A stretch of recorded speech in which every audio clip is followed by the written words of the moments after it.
Para demostrar la debilidad del nervio facial, se pide al enfermo que contraiga los músculos principales, el frontal, ¿Podría levantar las cejas? el orbicular de los ojos, ¿Podría cerrar fuertemente los ojos? el bucinador ¿Podría soplar sin dejar salir aire? y el orbicular de los labios. ¿Podría enseñarme los dientes?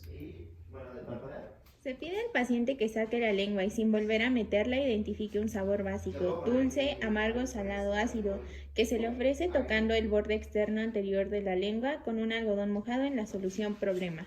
¿Podría sacar la lengua, por favor, cerrando los ojos? ¿Me podría decir qué sabor es? Dulce. ¿Y este? Salado. Un último. Amargo. Ok. En la práctica solo se explora la secreción lagrimal mediante la prueba de Schirmer.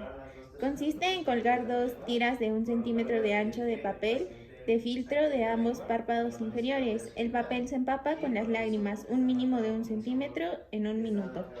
¿Podría inclinar un poquito la cabeza hacia atrás? Voy a poner 2 papeles, ¿sí?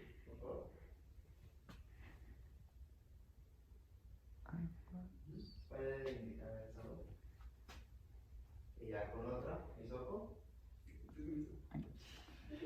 Con otro hisopo vamos a igual hacerlo, pero con un poquito de sabor para ver si. El tronco principal del nervio facial lleva añadido un pequeño contingente de fibras sensitivas procedente de la parte superior del pabellón auricular y hay que explorar de manera habitual. ¿Me ayudas a hacer nada más este? Tú eres el doctor. Vestíbulo coclear. Función acústica.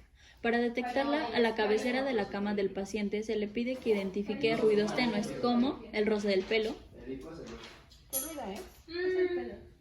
el tic-tac de un reloj ¿Y este? Un reloj. o la vibración de un diapasón agudo. ¿Me escuchan? Una vibración. También debes de ver En la la. prueba de Rinne se coloca el diapasón sobre la mastoides y se le pide al paciente que avise cuando deje de notar la vibración. En ese momento se retira del hueso y se acerca la rama del diapasón al oído. Como la transmisión aérea es mejor que la ósea en condiciones normales, el paciente vuelve a oír la vibración. Me aviso cuando dejes de escuchar una vibración.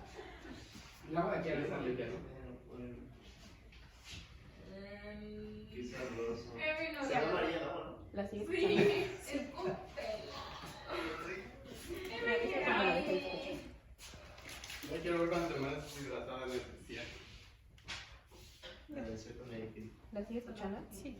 En la prueba de Weber se coloca el diapasón vibrando sobre el vértice de la cabeza. Me avisa si se escucha igual en ambos oídos o si se escucha más en uno que en otro. Pero se escucha igual en los dos oídos. Función vestibular. Un nistagmo mínimo o latente se pone de manifiesto con una simple hoja en blanco a pocos centímetros de los ojos.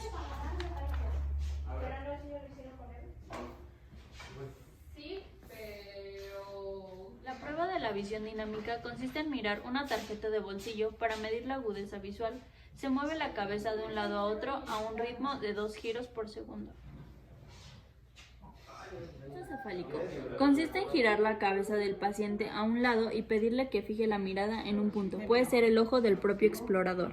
Se vuelve la cabeza del paciente rápidamente hacia la línea media y se aprecia que los ojos no siguen fijos en el punto solicitado, sino que tienen que hacer una pequeña sacada correctora. Pide al paciente que junte ambas manos con los pulgares hacia arriba y fije en ellos la mirada sentado en un taburete y se le gira en uno u otro sentido.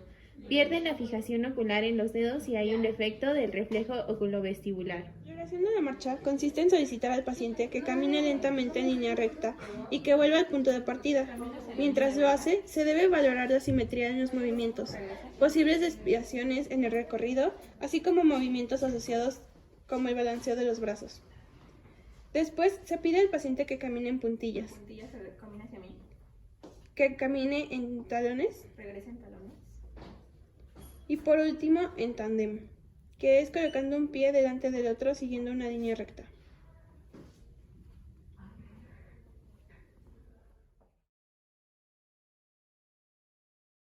Para evaluar el 9º y el 10º par craneal se examinan juntos porque inervan estructuras relacionadas funcionalmente. Con la boca abierta, explorar la faringe y comprobar si los pilares se contraen simultáneamente al tocar la faringe con el depresor y si esta maniobra produce náuseas.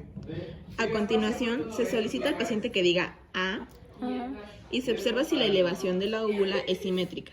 De nuevo, por favor. Diga, por favor. Se realizan los siguientes procedimientos para la inspección del par craneal accesorio. 1. Se inspecciona la región cervical y la nuca, en busca de asimetría o flacidez de los músculos esternocleidomastoideo y trapecio y de atrofia o fasciculaciones de algunos de ellos. 2. Se palpa a estos músculos para comprobar su tono o flacidez.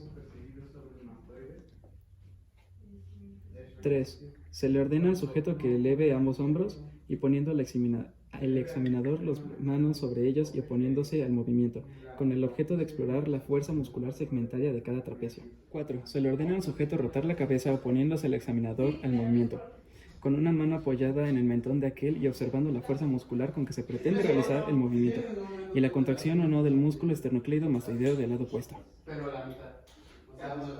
5. Se le ordena al sujeto que flexione su cabeza sobre el pecho y se opone resistencia con una mano en el mentón a ese movimiento. La cabeza se desviará hacia el lado paralizado. Para evaluar el nervio hipogloso hay 3 partes de la exploración. El primero es el trofismo y simetría de la lengua. Se le ordena a la persona abrir la lengua y se observa la lengua y sus dos mitades son iguales y simétricas o si hay atrofia de alguna de sus dos mitades. Se observa, además, la existencia o no de fasciculaciones. El número 2 es la posición de la lengua. Se le ordena al sujeto que saque la lengua y se observa si la punta está en el centro o se desvía hacia un lado. Téngase cuidado con las falsas desviaciones de la punta de la lengua, cuando hay parálisis facial o cuando faltan piezas dentarias que dan una simetría del orificio de la abertura de la boca. El número 3 es la fuerza muscular segmentaria. La fuerza muscular segmentaria de la lengua se explora ordenándole al sujeto que presione con la lengua una de sus mejillas contra las cuales el examinador ha colocado sus dedos o mano por fuera.